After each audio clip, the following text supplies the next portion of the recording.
Salut à tous, alors ça y est, nouveau délire supercar de la part de Lotus cette fois.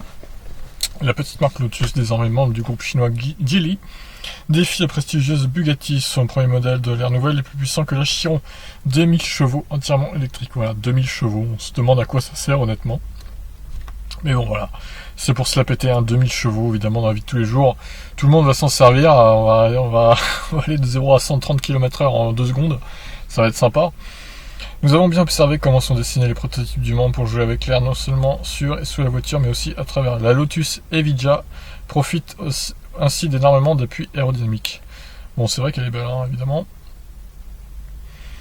La voiture marque donc aussi le grand saut de Lotus dans le monde de la propulsion électrique. On peut dire que le constructeur fait preuve de beaucoup d'ambition, d'autant qu'il ne jouit pas de la meilleure réputation en matière d'électronique. Il n'empêche que là encore, le concept est très intéressant. Lotus opte en effet pour une position centrale du pack de batterie lithium-ion conçu en collaboration avec Williams, société liée à l'écurie de F1, du coup, Williams Advanced Engineering.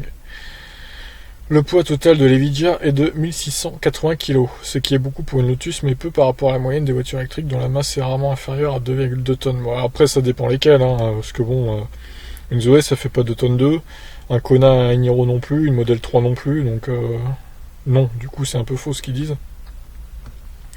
Évidemment, oui, l'Audi e-tron, certes. Le pack de batterie annonce une capacité hors du commun. 2000... Quoi ? Attendez, quoi ? 2000 kW, il alimente 4 moteurs électriques de 500 chevaux chacun, soit un total de 2000 chevaux et 1500 Nm. Bref, l'Evija est terriblement rapide. Le 0 à 100 est annoncé en moins de 3 secondes. Il faut ensuite 3 secondes de plus pour passer de 100 à 200 km/h, puis en 4 secondes de plus pour atteindre 300 km/h. Vitesse de pointe, 340 km/h du coup. La recharge aussi devrait être très rapide. Sur une borne de 350 kW, il ne faut que 12 minutes pour récupérer 80% de charge. Et 18 minutes pour 100%. Mais la Lotus Evija peut accepter des bornes jusqu'à 800 kW, qui, si elles existaient, autoriserait une recharge totale en 9 minutes, juste le temps d'un café quoi. C'est vrai. Alors moi j'aimerais bien savoir l'autonomie parce qu'ils en parlent pas là. C'est quand même étonnant. Alors les mauvaises nouvelles, Lotus ne prévoit de produire à partir de 2020 que 130 exemplaires facturés de 2 millions d'euros hors taxes. Ah oui. Et en matière de taxes, le Brexit, s'il y arrive, pourrait réserver de très mauvaises surprises. Quoi qu'il en soit, si vous disposez de 250 000 livres versés à titre d'acompte, vous pouvez vous enregistrer auprès de Lotus. Le volant type F1, évidemment.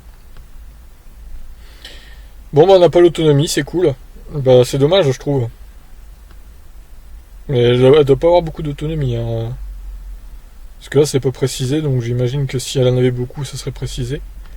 Bon, je sais pas. Bon, en tout cas, on va essayer de voir les photos de cette Lotus Evija.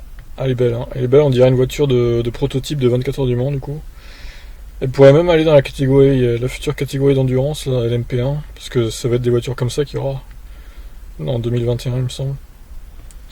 Et bon, ouais, c'est dommage qu'on n'ait pas d'infos sur l'autonomie. Si vous en avez, en tout cas sur autoscoot24.be, il n'y en a pas.